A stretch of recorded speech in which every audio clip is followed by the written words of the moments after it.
বীর চিরারায়ের ৫১৬তম জন্মবার্ষিকীতে জোরদার হলো কোচবিহারের ইতিহাস পাঠ্যপুস্তকে অন্তর্ভুক্ত করার।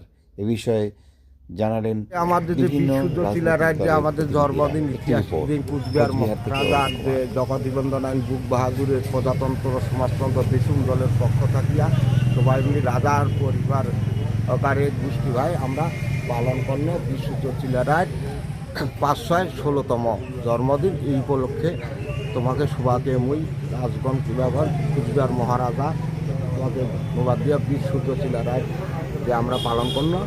আমি কুচবিহার যে বিশুদ্ধ চিলারার ইতিহাস এখানে পড়ানো হয় না, বাইরে পড়ানো হয় বিশুদ্ধ চিলারার যে ইতিহাস। আর দাবি আমাদের যে কুচবিহার যে টাচবোর্ডের প্রেসিডেন্ট নাই, রাজগণকে প্রেসিডেন্ট বানানো হোক, রাজ পরিবারকে প্রেসিডেন্ট নাই। হ্যাঁ, আরও আমার যে যে ঘুরে আমাদের তো রাজপুষি ঘর রাজ ঘুরবে, এইবার ডিএম ঘুরলো।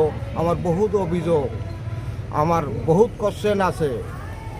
গণতন্ত্র পদ্ধতিতে 1 থেকে 100 হয়, গ্রামে শহর হয়, কী করে একটা সি ক্যাটাগরি স্টেট গশ্রেণী রাজ্য কী করি 3 মাস 19 দিন চলাকালীন কী করি জেলা হয়ে গেল, সেইটা আমার বহুত কোশ্চেন আমার জানার বাকি আছে কুচবিহারবাসীদের।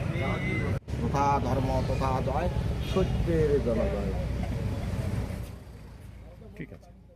এই মহতী অনুষ্ঠানে বক্তব্য রাখলেন কোচবিহার দক্ষিণের বিধায়ক নিখিল রঞ্জন দে। চিলারায়ের জন্মদিবস আমরা এখানে পালন করলাম।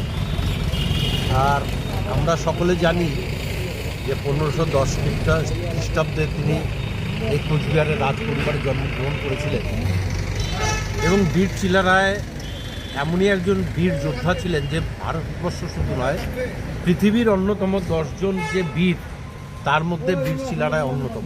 সবচেয়ে দুঃখের বিষয় যেটা যে বর্তমান সরকার বা তার আগের সরকার বামফ্রন্টের আমলেও বীর চিলারায় সম্বন্ধে পাঠ্যপুস্তকে সেভাবে কোনো কিছু বর্তমান সমাজের যারা ছাত্রছাত্রীরা তারা জানতে পারে।